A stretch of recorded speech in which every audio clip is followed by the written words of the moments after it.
Hello കൂട്ടുകാരെ, അസ്സലാമു അലൈക്കും. അപ്പോൾ ഒന്ന് ഞാൻ പറയുമ്പോൾ എൻ്റെ ജീവിതകഥയാണ്. എല്ലാവരും സപ്പോർട്ട് ചെയ്യണം.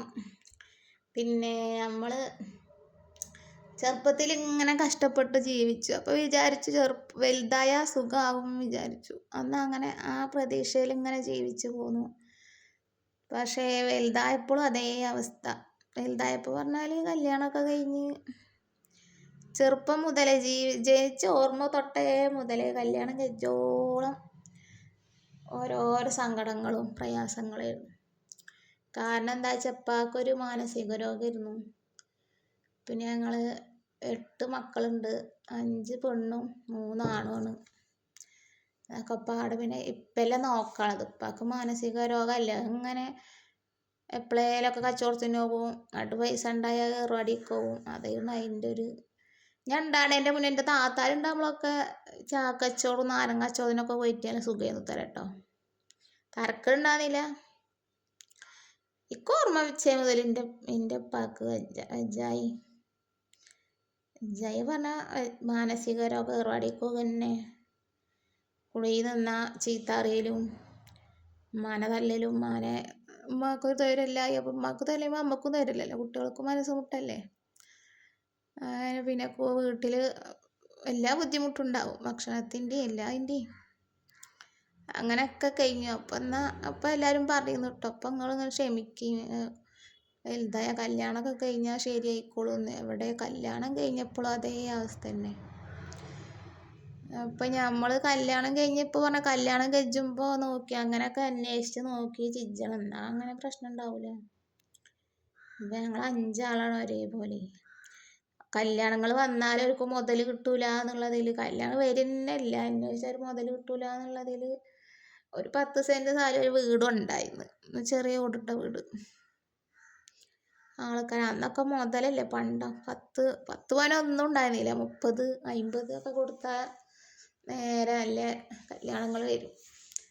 കൊടുക്കുക പറഞ്ഞാൽ 30 പവന് 1,00,000, അല്ലെങ്കിൽ 50 പവന് 50,000, അങ്ങനെയൊക്കെ അല്ലായിരുന്നു. അങ്ങനെയൊക്കെ കെട്ടിച്ച് എൻ്റെ കൂട്ടുകാരത്തൊക്കെ നല്ല സുഖമാണ്, അവർക്കൊന്നും കുഴപ്പമില്ല കേട്ടോ. അപ്പോൾ എൻ്റെ ഏട്ടത്തികൾക്കും അതെ, ഒരാൾക്ക് 10 പവന് 1.25 മോളെ കോയമ്പത്തൂർക്ക് കെട്ടിച്ച്. നമുക്ക് തിരക്കണമൊന്നുമില്ല. അളിയന് അങ്ങനെ തിരക്കടില്ല, അളിയങ്ങനെ ഡെയിലി പോവും. അങ്ങനെ കഴിയുമോ എന്നെ. പിന്നെ ഒരേട്ടത്തി അവളെ ആളെ മരിച്ചു. അവൾക്ക് പറയും പോലെ ഒന്നും കൊടുത്തിട്ടില്ല. അവളെ ഇഷ്ടപ്പെട്ട് അങ്ങനെ കല്യാണം കഴിച്ചതാണ്. ആളെ മരിക്കുകയും ചെയ്തു. അവൾക്ക് സുഖമാണ്. അപ്പം അവള് ഒരു ജോലിക്ക് പോകുന്നുണ്ട്. അപ്പം അതുകൊണ്ട് അവൾക്ക് തിരക്കടില്ല അറിയാം. പിന്നെ ഞാൻ മൂന്നാമത്തതാ. എൻ്റെ അവസ്ഥക്കാ ചോദ്യം പോയിട്ടും ശരിയില്ല. പോവാ പറഞ്ഞാൽ പിന്നെ നിറക്കുക നല്ലത്. അതാണ് എൻ്റെ ഒരു സ്വഭാവം. ഒരാളുടെ ഒരു സാധനം ചോദിക്കുക, എന്തിനേലൊക്കെ പോവുക പറഞ്ഞാൽ എനിക്ക് അത്രയും ഇടങ്ങേറാ, എന്താണെന്നറിയില്ല. അപ്പോൾ അന്ന് തന്നെ അങ്ങനെ കേട്ടോ. ഇപ്പോൾ പിന്നെ എൻ്റെ 2 മക്കളുമായി.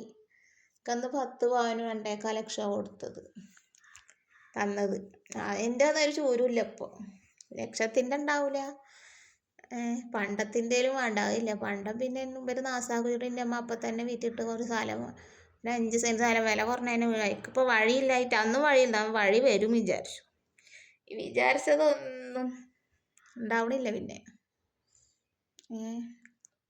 കല്യാണം ഞാൻ സുഖമാകും വിചാരിച്ചു, അതുമില്ല. സ്ഥലം പഠിക്കുമ്പോൾ വഴി വരും വിചാരിച്ച വഴി വന്നിട്ടില്ല. ഇനിയിപ്പോൾ അതിലെങ്ങനെയെങ്കിലും ഒരു പെര കയറ്റണ സാധനങ്ങൾ എത്തിക്കാൻ എന്താ ബുദ്ധിമുട്ട്. വിറ്റാലാശെങ്കിൽ വിലയും തരുന്നില്ല. അന്ന് 10 പവൻ കൊടുത്തിട്ട് കെട്ടാൻ തന്നെ കിട്ടിയിട്ടില്ല കേട്ടോ. ഒരു മാസം തയ്ച്ച് കെട്ടിയിട്ടില്ല. അതോ എൻ്റെ വീട് വിറ്റിട്ടാണ് കെട്ടിച്ചത്. അപ്പോൾ പിന്നെ അവിടെ എൻ്റെ താഴെയുള്ള മക്കൾക്കൊക്കെ, എൻ്റെ താഴെ 5 ആളുണ്ട്, അവർക്കൊക്കെ ഞാൻ വീട് വേണ്ടേ. കല്യാണം കഴിഞ്ഞ് ഒരു മാസമാണ് എൻ്റെ മുന്നമ്മ പണ്ടൊക്കെ മേടിച്ചിട്ട് എന്നെ എപ്പാക്ക് അതിൻ്റെ ഒന്നും ഇതില്ല. എപ്പാക്ക് വരണ്ടേലും വേണ്ടില്ല, എല്ലാവരും വേണ്ടില്ല, മക്കൾ തിന്നാലും വേണ്ടില്ല, തിന്നില്ലേലും വേണ്ടില്ല. അതാണ് എപ്പാടെ ഹാല്. ഉമ്മ പാവം കുറേ കഷ്ടപ്പെട്ടു ചെറുപ്പത്തിലും അത് ഞങ്ങളെ നോക്കാൻ. ഉമ്മ പണിക്കൊന്നും പോയിട്ടില്ല കേട്ടോ. ഞങ്ങൾ ഉമ്മക്ക് സപ്പോർട്ടായിട്ട് ഉണ്ടെങ്കിലും ഇല്ലെങ്കിലും അങ്ങനെ ഉമ്മനെ ബുദ്ധിമുട്ടിക്കൊന്നുമില്ല. അങ്ങനെ കഴിഞ്ഞിരുന്നു. അങ്ങനെ പെര വിറ്റിട്ടാണ് എന്നെ കെട്ടി. ആ പെര ഞങ്ങൾക്ക് ഉണ്ടായിരുന്നത്. ആ പെര വിറ്റിട്ടാണ് കെട്ടിച്ചത്. അന്ന് ഞാൻ ഇപ്പോൾ 100 വട്ടം പെര വിറ്റ് കെട്ടിക്കണ്ട, മുതൽ കണ്ടവർക്ക് വേണ്ട കെട്ടിക്കണം. പിന്നെ അത്രമാത്രം ചേലും ഇതൊന്നും ഇല്ലല്ലോ.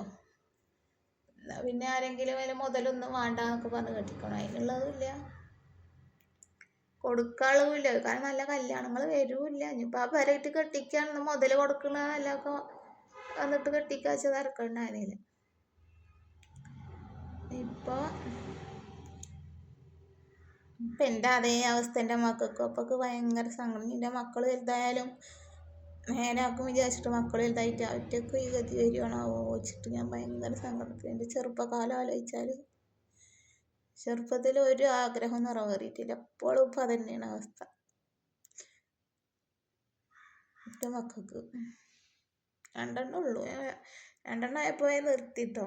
ഇവിടെ വന്നപ്പോൾ തന്നെ ഒക്കെ മനസ്സിലായിക്കോ ഞാൻ എൻ്റെ ജീവിതം ഇനിയും പഴയതിനേക്കാൾ അപ്പുറക്കാരം. അന്ന് ഞാൻ ഒറ്റക്ക് സഹിച്ചാലായിരുന്നു എൻ്റെത്. കീഴ്പ്പെട്ടുള്ളവരുണ്ട്, എന്നാലും ഇപ്പോൾ മക്കളെ അയക്കുമ്പോൾ മക്കളുടെ പാടെ നമ്മൾ സഹിക്കണ്ടേ. സഹിക്കാൻ പറ്റണില്ല. അതുകൊണ്ടപ്പോൾ അങ്ങനെ ഇത് തുടങ്ങിയത്. എനിക്ക് നിങ്ങളുടെ മുന്നിൽ വരാനൊരു പൂതി തന്നെ ഇല്ല കേട്ടോ. അങ്ങനെ വോയിസ് ഇടാനൊന്നും ഒരു താല്പര്യം ഉണ്ടായിട്ടൊന്നുമല്ല, നിർത്തിക്കേട് കൊണ്ടാണ്. അത്രയും കഷ്ടപ്പാടുണ്ടാണ്. എൻ്റെ ആങ്ങളാർക്കും ഒന്നും ഇഷ്ടമല്ല അത്. അവരറിഞ്ഞാൽ എന്താവാന്നറിയില്ല. ഒരിക്കൽ ഞാൻ 9 വർഷമായിട്ട് എൻ്റെ വീട്ടിലായിരുന്നു. കല്യാണം കഴിഞ്ഞ് പിറ്റത്തെ കൊല്ലം തുടങ്ങിയ തെറ്റ് ആയി പോയാലും അവരിങ്ങനെ ഇതില്ലാതെ വരും. കുടിച്ചിട്ട് നന്നായിട്ട് ഞാൻ പോവും. അവിടെ പോയാൽ കീഴ്പ്പെട്ട് പിന്നെയും കുട്ടികൾ. എൻ്റെ അനിയത്തിൻ്റെ അത്തനായിരുന്നു ഓളെയും കല്യാണം കഴിക്കാൻ. അത് കണ്ട പിന്നെ എന്നാലും അല്ല എങ്ങനെയൊക്കെ ജീവിക്കാൻ വിചാരിച്ചാൽ ഒരു കൊല്ലമായപ്പോൾ ഇതൊരു മോനായി. അതിനായിട്ട് ഞാൻ പോയതാ. 1 വട്ടം 2 വട്ടമൊക്കെ പോയിക്കണം. ഇങ്ങോട്ട് വരുന്നല്ല വിചാരിച്ചിട്ട്. ചെറുപ്പത്തിലെ സ്കൂൾ ജീവിതവും വേറുള്ളതൊക്കെ അങ്ങനെ എല്ലാവരും യൂണിഫോമും ബാഗും പുസ്തകമൊക്കെ ആയിട്ട് പോകുമ്പോൾ ഞങ്ങൾ ഉള്ള ഡ്രസ്സും ഒരു ഒറയിൽ കണ്ട് നോട്ടിക്കൂട്ട് പോകും. അതൊക്കെയായിരുന്നു ആ അവസ്ഥ. അതൊക്കെ കഴിഞ്ഞ് എന്നൊരു പ്രതീക്ഷ എന്തായിരുന്നു, കല്യാണം കഴിഞ്ഞാൽ സുഖമാവും. കല്യാണം കഴിഞ്ഞപ്പോൾ അതിലപ്പുറം. എൻ്റെ മക്കൾക്ക് അതായ അവസ്ഥ. എൻ്റെ മക്കൾ വലുതായ സുഖമാവും, നിൽക്ക് എൻ്റെ അതേപോലെ ആവുക വെച്ചിട്ട് എനിക്കൊരു സമാധാനം പറഞ്ഞില്ല. എൻ്റെ മക്കൾക്ക് വേണ്ടി ആയി തുടങ്ങിക്കുന്നത്.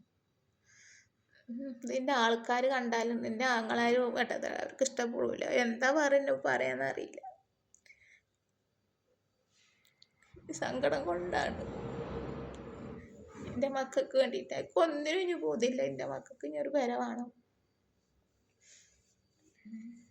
എനിക്ക് ഒരേ ഒരു ആഗ്രഹമുള്ളൂ, മദീനത്തേക്ക് പോകണം. ഓർമ്മ വെച്ചേ മുതലുള്ള ആഗ്രഹം. എൻ്റെ കൂടെ ഒന്നുമില്ല, എന്നാലും എനിക്കുള്ള ആഗ്രഹമാണ് മദീനത്തേക്ക് പോകണം.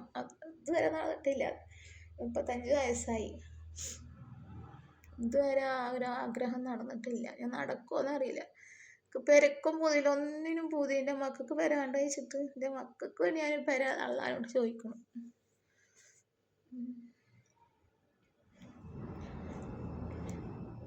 പറയാൻ വയ്ക്കണില്ല. കുറേ പറയാന്ന് വെച്ചാൽ കുറേ ഉണ്ട്.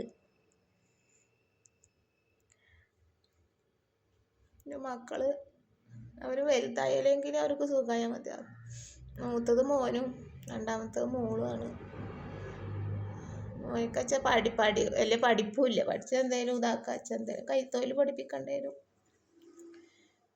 ഇവര് പറയുമ്പോൾ ചെറുപ്പത്തിൽ കല്യാണം കഴിയും, 18 വയസ്സിലൊക്കെ കല്യാണം കഴിച്ചിരിക്കണതുകൊണ്ട്. അപ്പം അങ്ങനെ അവർക്കൊരു കൈത്തൊഴിലോ ഒരു പക്വത നിർത്തുന്നതിൻ്റെ മുന്നേ കല്യാണം കഴിപ്പിച്ചിട്ടേ അതേപ്പം ഇങ്ങനെയൊക്കെ ആയത്. ആരുടെയും മട്ട് കാര്യമല്ലേ, നമ്മുടെ തലവിധി. 9 വർഷം വീട്ടിൽ നിന്നു, എൻ്റെ വീട്ടിൽ, എൻ്റെ അവിടെ.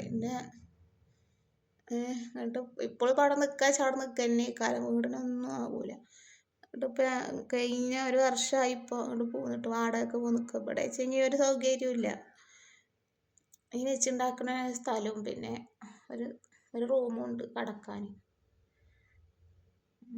അതിക്കാച്ച സാധനങ്ങളുണ്ടോ മുഴുവൻ, പാത്രങ്ങൾ വെച്ചുണ്ടാക്കാൻ മുഴുവനുണ്ട്. എല്ലാവരും ഒരു ചട്ടിയുണ്ട്, ഒരു കുടുക്കുണ്ട് തന്നില്ലേ പോലെ. പാത്രങ്ങൾ അനവധി വാങ്ങാണ്ട്. സാധനങ്ങൾ ഓരോന്നോരോന്നൊന്നുമില്ലാതെ വീട്ടിൽ നിന്ന് പോകുന്നത്. കുറച്ച് ഒരു 3000 ഉറുപ്പ്യക്കുള്ള സാധനം മേടിച്ചിട്ടാണ് വീട്ടിൽ നിന്ന് പോകുന്നത്. ബാക്കിയൊക്കെ ഇനി വാങ്ങി ഉണ്ടാക്കിയിട്ട് വേണം. ഇവിടെ വന്നിട്ട് കസാല, ഡ്രസ്സ് ഇടാനുള്ള കൊട്ട അതൊക്കെ വാങ്ങി. പിന്നെ ഇവര് പണിയുണ്ട്. പണിക്കോയ പൈസ ഇട്ടു. 300 ഉറുപ്പിയുടെ സിസറിനെ വലിക്കണം. 6 പെട്ടി 7 പെട്ടി സിസർ വലിക്കണം. ബാക്കി വേറുള്ളതിന് വേണ്ടി വരും. അതൊക്കെ കഴിഞ്ഞിട്ട് എന്താ അവരുടെ കയ്യിൽ നിന്ന് കിട്ടുക? അതാണ് ഉള്ള സങ്കടം, വിഷമമൊക്കെ. എൻ്റെ മക്കൾക്ക് നേരെ ഡ്രസ്സ് എടുക്കാനും അവർക്ക് വേണ്ട ഭക്ഷണങ്ങൾ ഉണ്ടാക്കി കൊടുക്കാനും ഒക്കെ ഞാൻ കഴിഞ്ഞ അതേ കൈയോടെ എൻ്റെ മക്കളും കഴിഞ്ഞു. അപ്പോൾ അവരാഗ്രഹം നടക്കില്ല. ഇപ്പോൾ ടൂറ് പോണേ വേണ്ട വാശി പിടിച്ചിട്ട് 3-4 ദിവസമായി. 1600 രൂപ അത്രേ. 2000 ഉറുപ്പ്യ വാടക. അത് കൊടുക്കാനായിട്ട് വാടകക്കാരൻ്റെ ആട്ട് കെട്ട് ചില മാസങ്ങളിൽ കഴിച്ചു. അപ്പോൾ ഈ 1650 ഉറുപ്പ്യ നമ്മൾ എങ്ങനെ കൊടുക്കാനാ? ഞാൻ മാക്സിറതൊക്കെ ചെയ്യുന്നുണ്ട്. മാക്സിറത് ചെയ്താൽ വലിയ ലാഭമൊന്നുമില്ല. ഇങ്ങനെ കൊണ്ടും അതിങ്ങനെ ചിലപ്പം കുട്ടികൾ കൊണ്ടുവന്ന് വിൽക്കും. പിന്നെ അല്ലെങ്കിൽ ഇവിടെ വന്ന് എടുക്കുക. ഞാനത് നടക്കൊക്കെ വരുമ്പോൾ അവിടെ നടക്കാനും മടിയാണ്. പിന്നെ അതുകൊണ്ട് ഒരു മാക്സി വിറ്റാൽ 30 40 കിട്ടുക. 10 മാക്സി വിറ്റാൽ 300 400 കിട്ടും. അതിന് വണ്ടിക്കൂലിക്ക് 100-200 ഉറുപ്പ്യ വണ്ടിക്കൂലിക്ക് ചിലവാക്കണം കൊണ്ടുവരാൻ. അതൊക്കെ അതുകൊണ്ട് വലിയ മെച്ചങ്ങളില്ല. എന്നാൽ അങ്ങനെ പുരോഗമിച്ച് ശരിയാച്ചെങ്കിൽ അവൻ എന്തെങ്കിലും കിട്ടിച്ചെങ്കിൽ അതുണ്ട്.